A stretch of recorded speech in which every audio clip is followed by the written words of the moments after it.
Hey, oh wow, my face was really close to the screen.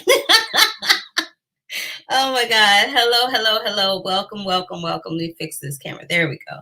Welcome to the Curvy Critic with Carla Renata. I am your host, Carla Renata. This is episode 141 of the Curvy Critic with Carla Renata. And what we do here is we review films and we talk to people above and below the line in the film industry. Let me say hello to my people in this chat room, my regulars, Brandon and Michael B. What's up? What's up? What's up? So I always start out every show talking about what my life was like this week. But before I do that, give me a big old thumbs up if you were on YouTube to let me know that you were here. Click that bell for notifications. And please, please, please subscribe to the channel. I have lots of great things coming up. We got a whole plethora of Black films coming for the holidays. I'm so excited. We got One Night in Miami. We got Ma Rainey's Black Bottom. We got Sylvie's Love. And we got my girl Carey Mulligan and Promising Young Woman all coming up during the month of December. But for today, let me tell you how my week was going this week. So the first thing is they put up a big old ginormous statue of Batman up in Burbank to honor Batman. DC Comics did that. I'm like, well, okay, DC Comics for the big old bronze Batman statue in Burbank. So I don't know how long it's going to be there. They didn't say how long they were going to have it up, but I think it's fantabulous. It's all chiseled and cute looking. I'm like, well, okay. So if you were in Burbank, California, and you want to do a little drive-by, there you go. There's the Batman statue. You can check him out. Also, Joaquin Phoenix is one of my favorite actors of all time. And my favorite movie that he was ever in was Walk the Line. It turns 15 years this week, y'all. Him and Reese Witherspoon were both nominated for the Oscar. Reese took home the little golden bald boy. My boy Joaquin should have took it home for that, but he took it home last year for Joker. So at least they both have matching statuettes at this point.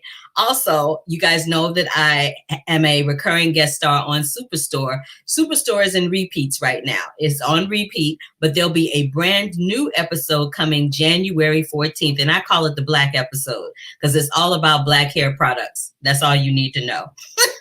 It's just Black people galore. So I was especially excited because for 5 years, I've been the only Black female recurring character on the show. So it was nice to see some other brethren there, so to speak. I also wanted to wish everybody a happy Thanksgiving. I hope you had lots of turkey. I hope that you were able to Zoom with some friends, with some family, get your grub on, have a good time and all that. So I hope that your holiday weekend is, still a little chillax because tomorrow's Monday and a lot of people will go back to working cyberly or go back to working in person, whatever they may do. So I just wanted to say I hope that everyone had a wonderfully relaxing holiday. I had an opportunity earlier today to get a special sneak peek of a Broadway musical that has been turned into a feature film by Ryan Murphy on Netflix called The Prom. It stars Meryl Streep. It stars James Corden. It stars Kerry Washington. It stars Andrew Reynolds. It stars Kevin Chamberlain, Keegan Michael Key, Nicole Kidman. Child, the list goes on, but it is everything. I'm not going to review it today. I just wanted to say I had a sneak peek and I'm here to tell you that it was everything. Boom. And it will come to your way on Netflix on December 11th, but I'll review that next week and tell you all about it. Also wanted to let you know, now, if you've ever gone to the theater and seen a Marvel movie, they always do that Marvel montage before they show the film, and it shows Iron Man and it shows, the Avengers and all those other people. Well, now Marvel has added Chadwick Boseman to the Marvel montage at the beginning of the films and just in time for Chadwick Boseman's birthday, which is today. So we are going to posthumously wish my boy, Howard University Bison homie, Chadwick birthday, a happy belated, well, not belated, but rest in peace birthday.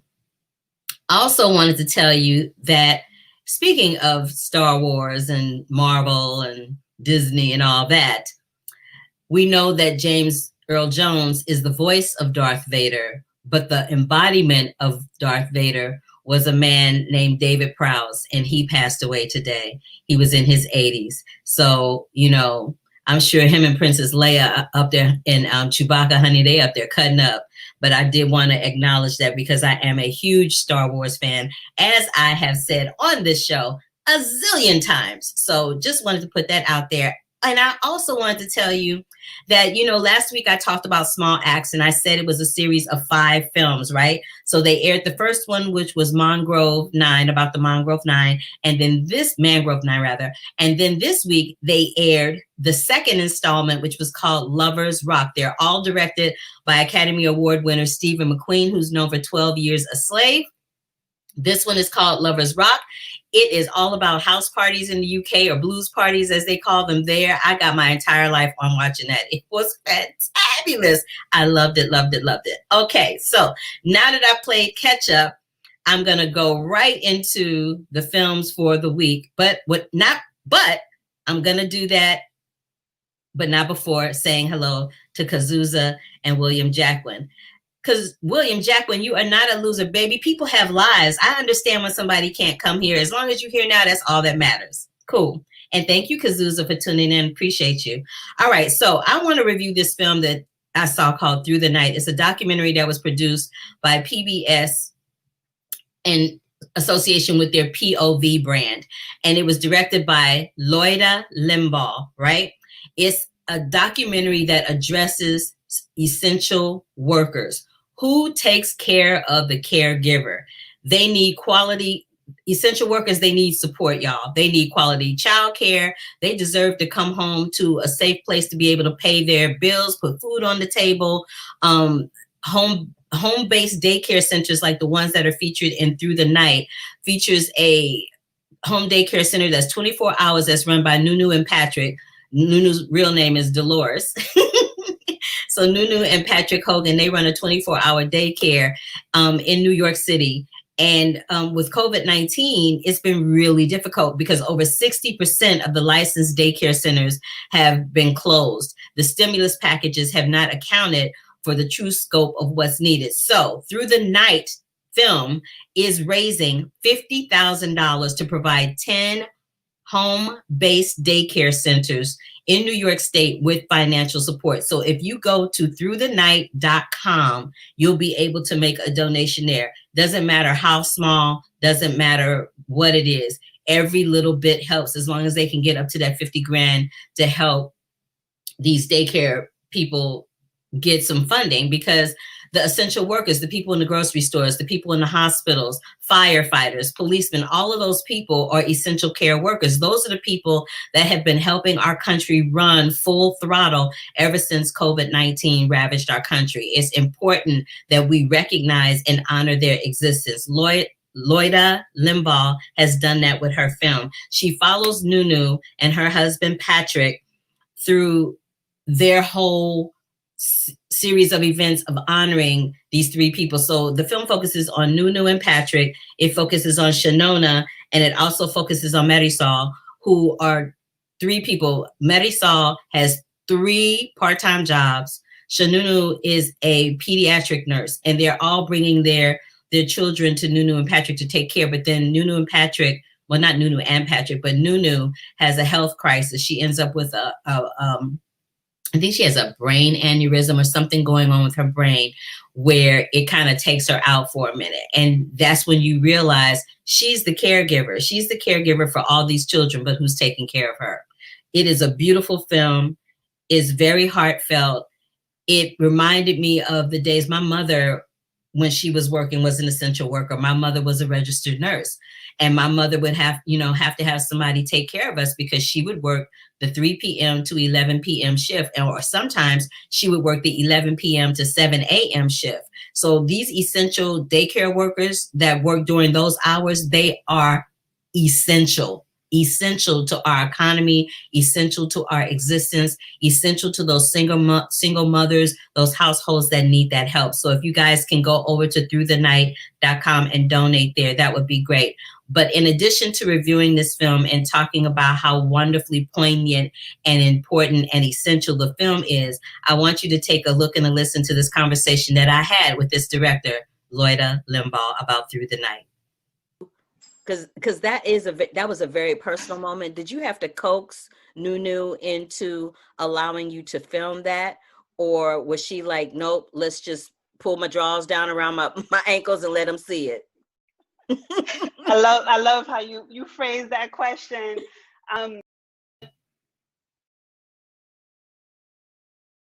What happened? My interview went away. Where did it go? Okay, well, we'll come back to that in a minute. I must have put the preview up of it instead of the actual interview. So we'll come back to that.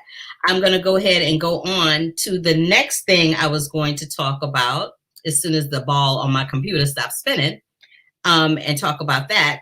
So we'll come back to Loida. I'm going to go ahead and talk about Arinze and The Nest. So I saw another film called The Nest, which is produced by AAFCA Films. It is written and directed by Sean Durkin. This film was crazy. It was crazy as hell. It was really it was kind of cuckoo for Cocoa Puffs crazy, but it was crazy because it deals with Jude Law, who's another one of my favorite actors, and Carrie Coon, another one of my faves. They're in this film. They're a married couple, and they end up moving from New York to London, where his character is from, because he claims that he has this big, job with this big firm. He buys like this castle-sized house, and it ends up not being exactly what you think. Like he's telling all these lies, and he's making his wife and his family think their life is one way, but it's really another kind of way. It's really odd. It's a strange little film, but it's one of those films like you look at it and you kind of want to turn away, but you can't. It's like a car crash. It was kind of good in a really odd, interesting, mysterious kind of way. And it begs the question of, how everybody's on Instagram and on social media, and even here in Los Angeles or in New York or in any city, there's always a section of people that pretend to be something that they're not. The ones that drive around in the fancy cars and have the fancy designer clothes and can't, don't have a pot to piss in or a window to throw it out of. Those kind of people. This is who this character is in this film. He literally lies. He's literally broke. He literally goes to see his mom, and his mother's like, oh, so now you want to claim me? I ain't got nothing for you. It's a good little film, but it's strange. It is strange. So again, it is written and directed by Sean Durkin. It is it's streaming through AAFCA Films. And yeah, check it out, take a look. Now, another one I want to talk about is this film called I'm Your Woman. I talked about this when I was screening for the AFI Film Festival. When I did the AFI Film Festival virtually, I talked about this film I saw called I'm Your Woman, where Marsha, Stephanie Blake, and Rachel Brosnahan from Mrs. Maisel, they were giving me the 70s version of Thelma and Louise all day long. But before we get to them, I want to tell you about my boy Arinze Kene, because Arinze Kene is a huge star in the UK, but guess what? Me and him got a little something in common. We were both in The Lion King. I did it here in the States. He was Simba in the West End, and I was living my best life. And he also sings jazz. We have that in common. So take a look and a listen to this interview with Arinze Kene. Hopefully I didn't put the preview up for this one. So take a look and a listen, y'all, and I'll be back in a minute. Hey, how you doing? What's up, Riz? How you doing? I'm very well. Wait, you just said my nickname. Yeah, I did. I just wanted to see how you was going to respond to it. You know how we roll. I love that. We got something in common, though. We were both in The Lion King. Oh, wow. You were in The Lion King. I was in The Lion King. I did the original LA production. I was Shenzi. Oh. And you were Simba, yeah? Yes, I was. I love that. Shenzi and Banzai. Yes. Those are the ones. Those are the funny guys. Yes, I loved doing that. I did it for 3 years. And we have something else in common. We both sing jazz. Oh, you sing jazz? Yeah. That's lovely. Yeah. That's cool. Yeah, I do. Yeah. I mean, I started as a teenager in a couple of bands. Yeah, that's cool. So we got lots in common. Yes, got to start it off on a positive note. Now, with I'm Your Woman, I loved you in this role because you were kind of like the hitman with a heart. I was like the brother. I love that they had the brother be the hitman with a heart. I loved that so much. I'm like, okay, Julia Hart, thank you for that. And how did you feel working with Marsha Stephanie Blake as a scene partner? Because she's like the best and the brightest that we have here in America. She's incredible. Let me tell you. So the first time I saw her in anything, I was sitting here. I was here watching Girls, right? Lena Dunham's Girls, and I was just like, who is that? And I think she had like 2-3 scenes, but she was so brilliant, so brilliant, so strong. And then When They See Us, I saw her in that, and again, kind of like punching through as like a, just punching through, not like a lead role, but always creating an impact and leaving an impression, on me. And yeah, when I heard it was going to be her, I got really excited. I told a couple of people, and she knows everybody. Like, she knows so many actors in London as well. And how was it playing with her? Playing with her was fun. I mean, she's a very experienced performer. She's been performing for, if she were to tell you, that might show her age a bit, but she's been in it for a minute. Like, I know Marsha. I know she's been in it for a minute. Man, I mean, she's been in it. She's been doing this thing for a while. And so, just kind of working with her, the experience that comes with all of that, was really just there. And it made it fun, it made it really exciting. It made, when we're all coming with that level of experience, we can really get quite playful, she's a lovely person in front of the camera. She's a very generous performer, and off camera as well. Yeah, she's a beautiful human being.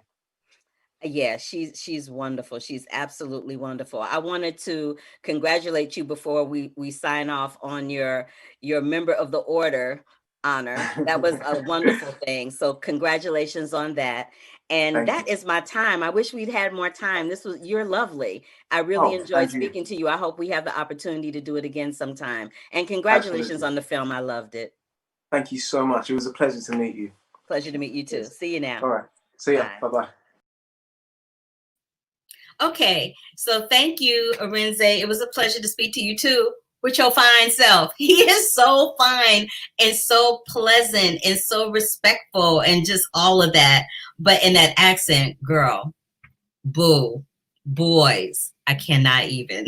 But thank you. And wait till y'all see him in the movie. That personality that you just saw is not the personality that you will see in the film. So check it out. I'm Your Woman. Next, and I have another interview coming up in a minute. But before I talk about that one, let's talk about Dolly Parton's Christmas on the Square. It is streaming on Netflix. It is directed by Debbie Allen. It is produced by Debbie Allen. And it stars Jennifer Lewis, Dolly Parton, Christine Baranski. And look, y'all, and Dolly Parton is an angel. Isn't she beautiful? It's light and fluffy. It is not a cinematic masterpiece by any stretch of the imagination, but we are living in some funky times. And sometimes you don't want to watch no drama. Sometimes you just want to watch something that's funny and silly, that's going to put a smile on your face and warm your heart like a cup of cocoa. That is what Christmas on the Square is. It is streaming on Netflix. It's kind of like a modern take on A Christmas Carol, with Christine Baranski kind of being Scrooge. Jennifer Lewis got a couple of numbers in there where she's letting us have it in true Jennifer Lewis fashion. And Dolly Parton has some beautiful songs. I believe Dolly Parton wrote a good portion of the songs as well. So, or she may have written a few, and maybe somebody else wrote the score. But y'all, Dolly Parton's Christmas on the Square is fun. Check it out. You'll have a really good time. And it is just light, fluffy fun. So check it out when you have an opportunity. It's streaming right now on Netflix. Now, the other half of the I'm Your Woman team involves Marsha Stephanie Blake and Rachel Brosnahan. Now, if you know that name, Rachel Brosnahan has won multiple Emmys for her role as Mrs. Maisel on Amazon Prime, The Marvelous Mrs. Maisel. She is hilarious and a whole lot of fun. It was so much fun to interview them both. So I talked to them about Arinze. I talked to them about, what would they do if they needed to, who they were ride or die for each other, but who would they be ride or die for? And this is what they said. So take a look and a listen to this interview with Miss Rachel Brosnahan and my girl, Marsha Stephanie Blake, two of the stars of I'm Your Woman, streaming on Amazon Prime beginning on December 11th. What's up, ladies? Hello. Oh, I love your room. I Thank do you. too. Thank you. Oh, yeah. Rachel's like, ooh, what's in there? I know. I'm like, what's behind you? That looks soft. It's a pink fur, honey. I have to be comfortable in this chair. I'm in it for hours. But you guys, I saw I'm Your Woman when it was at the AFI Fest virtually, and I was getting my entire life because y'all were giving me like 70s version Thelma and Louise, and I was there for all of it. I love that. I was there for all of it, but your characters will ride and die for each other through thick and thin. I wanted to know for each one of you, who's ride or die for you, and who are you ride or die for? I'll start with Marsha first. Ooh, I have a group of friends from college that I probably would commit murder for, just because I think they would do the same for me. I haven't had to do it yet, and I hopefully will never have to, but that's my ride or die, my crew, my college crew. Okay, women who kill. If I have to, Carla, just if I have to. And how about you, Rachel? The bar is set high now. I'm going, would I murder for my crew? Like, ride or die means die, Rachel. You're right. I mean, you said kill though, which is a little bit different from ride or die, ride or kill. Yeah. I have a group of friends from college as well who I've been so close with, and who two of us, we were a little pod at the beginning of this crazy quarantine lockdown period, and we went through some shit together, and it was really amazing. I love them with my whole heart. It's so important to have those people in your life. It really is. Now, Marsha, I know you got your entire life driving vintage cars, but Rachel, I want to know how big of a departure was this for you to break away from Mrs. Maisel for a minute? Because I'm sure you were like, ooh, I'm out for just a second. Yeah, it was nice. I mean, what a treat to get to do both in the same year. We finished shooting season 3 of The Marvelous Mrs. Maisel. We were in pre-production for I'm Your Woman. So I was like acting by day and producing by night, and arrived on this set and took a deep breath and got to play this character who lives in stillness, who's very careful with her words, in this character-driven drama. Also got to shoot a gun and pull some bodies out of a car. That was fun too. It was a totally different muscles to stretch, and that's a huge gift. And in closing up my time, y'all, give me one word to describe your relationship on screen with Arinze. Like Charmed. Yeah. It's 2 words, but I'll say it fast and make it one. It's a warm hug. Aw, that's wonderful. Ladies, thank you so much. Marsha, good to see you again. I'm sure I'll see you even sooner. Love the film. Love y'all. Keep it up. And I got you over here at the Curvy Critic. Thank you, Carla. Bye. Bye. That was fun, right? It's actually a lot longer. That interview was so much longer than that.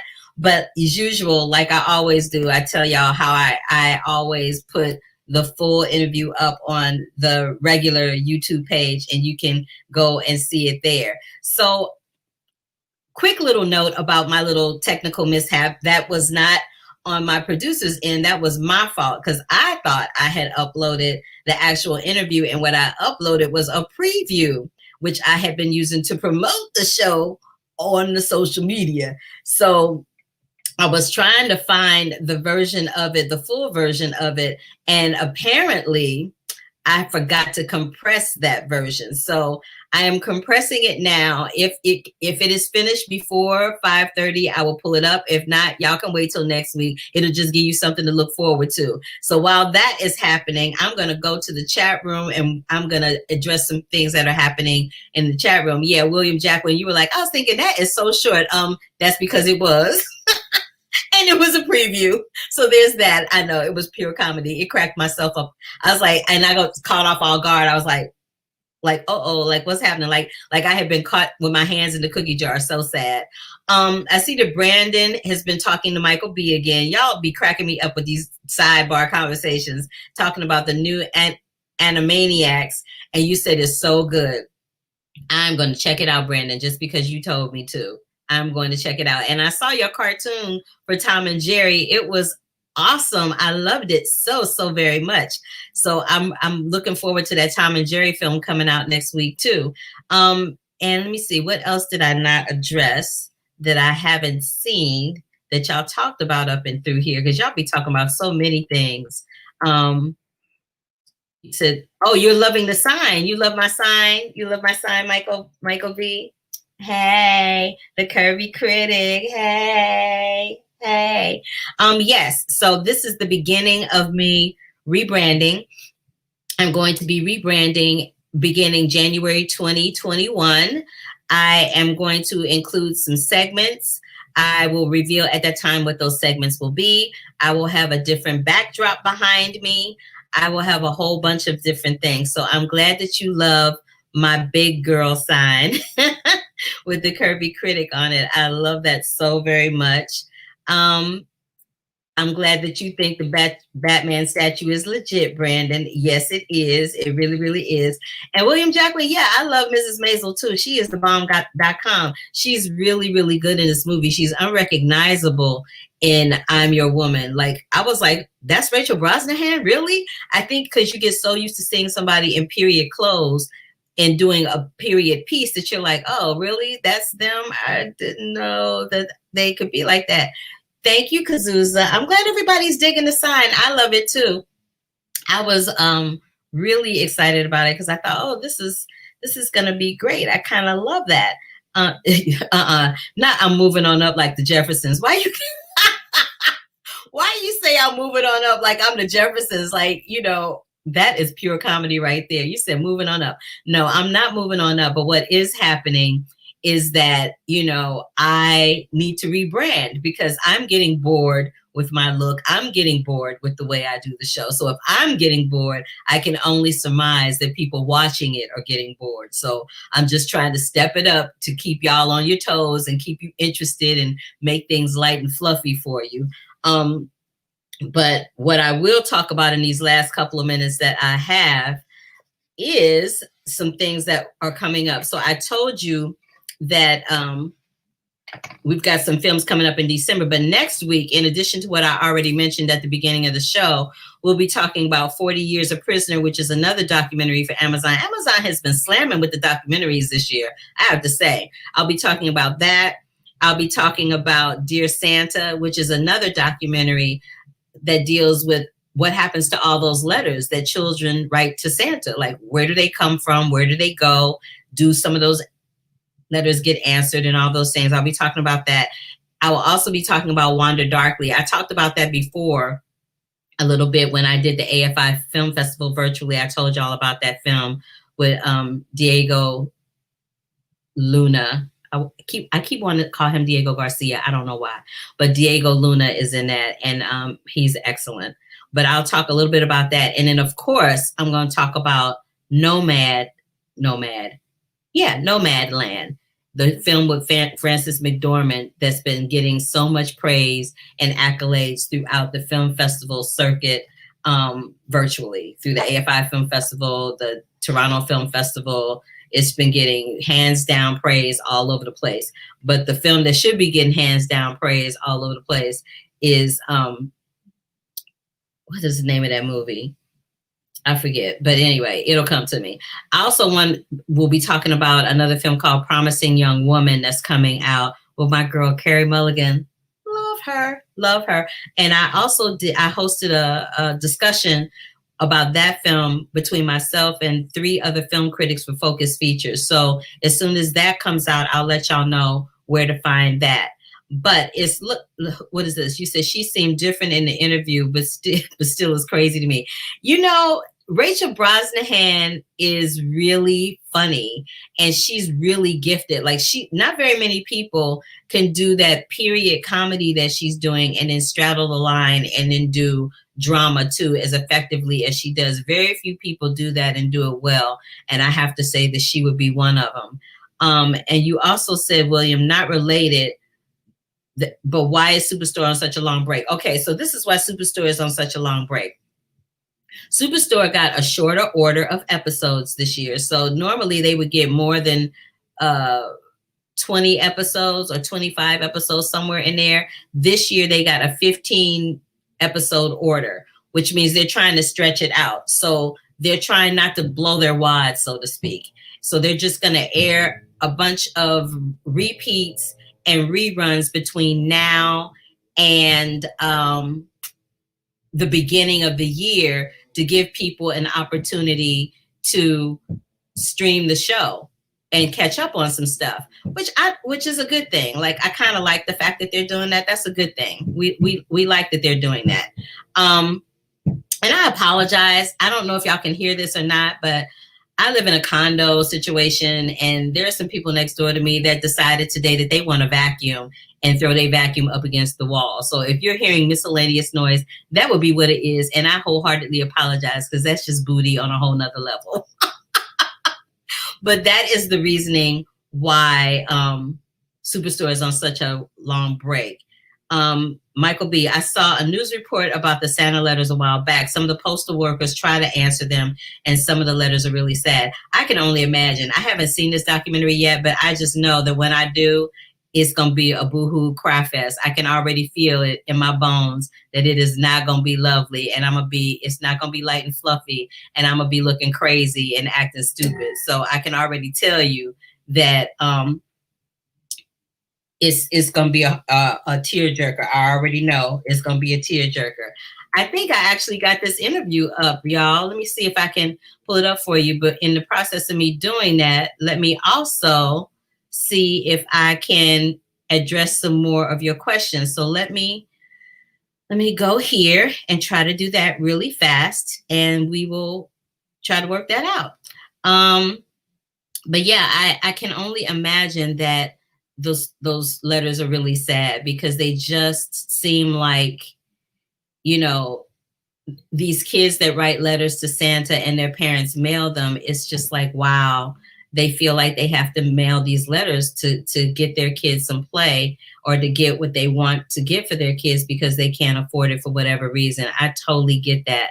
Let me see, what else were y'all saying in the chat room before we go? Oh, you said that makes sense. You'll just be watching. Yeah, I mean, there's 5 different. We're on season 6 of Superstore. There's 5 different seasons. So, child, you got lots of catching up to do.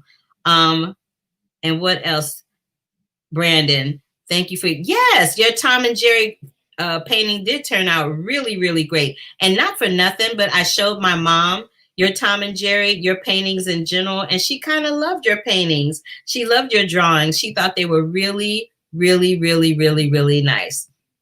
So I think I addressed everything. If I didn't address everything that y'all said, let me know, and I will go. Were you only 1 mouth away from soul? 1 month away from soul? I don't know what that means. I don't know what that means. Oh, 1 month. Oh, we're only 1 month away from soul. Yes, we're not a month. It's actually just a few weeks. So I'll be able to talk about soul in about 3 weeks, I think, is when I'll be able to talk about soul. But I have wasted enough time to be able to play this interview for y'all, and it is not the preview. Yay! So here is that interview that I told you about, the director of Through the Night, Loida Limbaugh. Check it out. What made you decide to focus on this particular subject? This is the story of a lot of Black and Latinx working class women, but we don't see these stories very often. We don't see them anywhere, you know, in the mainstream, and just really feeling like we deserve, you know, to see our everyday lives reflected and depicted somewhere. And so that's what drew me to the film, to the story, I started working on it in 2016. So obviously well before COVID-19. But now in this pandemic moment, it's sort of ironic to me because these are now the people that we call essential workers. Shanona, who's in the film, is a pediatric ER nurse. So she's been working this whole time. Marisol works for a supermarket supply store. So she's been working 6-7 days a week this whole time. And Nunu and Patrick never closed their daycare because they take care of the kids of essential work. And what I really loved, in addition to everything that we've already discussed, is the fact that you put a spotlight on who takes care of the caregiver. Because when Nunu had the brain tumor and it had to shut down for a second, girl, those images of that very vibrant daycare, that very vibrant woman sitting in that wheelchair with 50% of her eyesight and not being able to pick those kids up and play around like she was used to doing on a daily basis, you could see how emotionally and physically it was taking a toll on her to not be her 100% self. Now, it took you 4 years to make this film, right? Mm-hmm. It did. So did you have to, because that was a very personal moment, did you have to coax Nunu into allowing you to film that? Or was she like, nope, let's just pull my drawers down around my ankles and let them see it?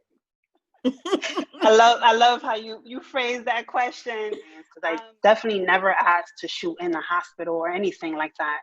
That was a no-go zone for me that I was clear about. So then it was like, well, how are we going to visualize this? And then for me, it was the daycare empty, right? To sort of showing the daycare, those empty shots, to visualize, well, if something did happen to her and she went away, this community, this ecosystem would fall apart. Not because she's the only person that keeps it together. Obviously Patrick is a huge part, her entire family, her daughter works there. Yeah. But she is the beating heart of this ecosystem, right? What's happening with Nunu now? Mostly in the sense that I think now she understands that she actually is mortal. I think before she wasn't really accepting that she was mortal. Oh, girl, nobody ever thinks, let me tell you something, nobody ever sits back and goes, ooh, I might not be here tomorrow.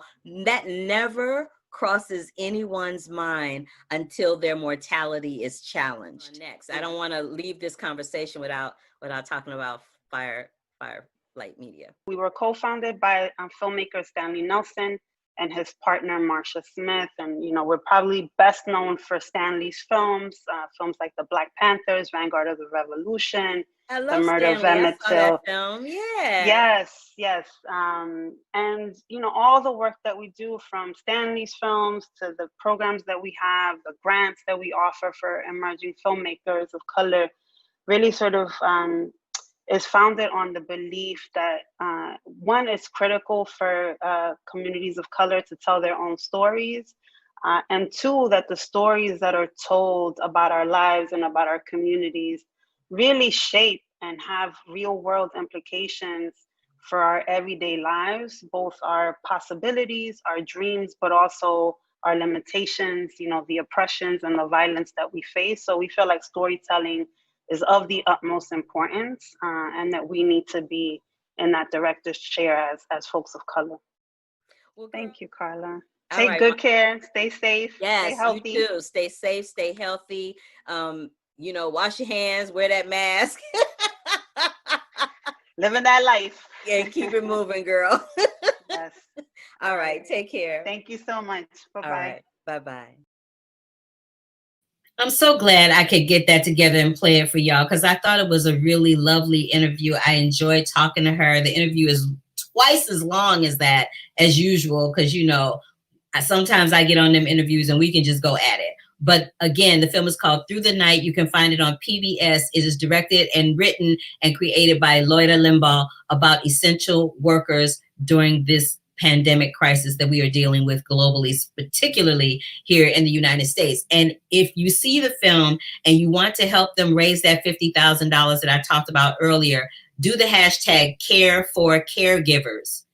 Hashtag Care for caregivers.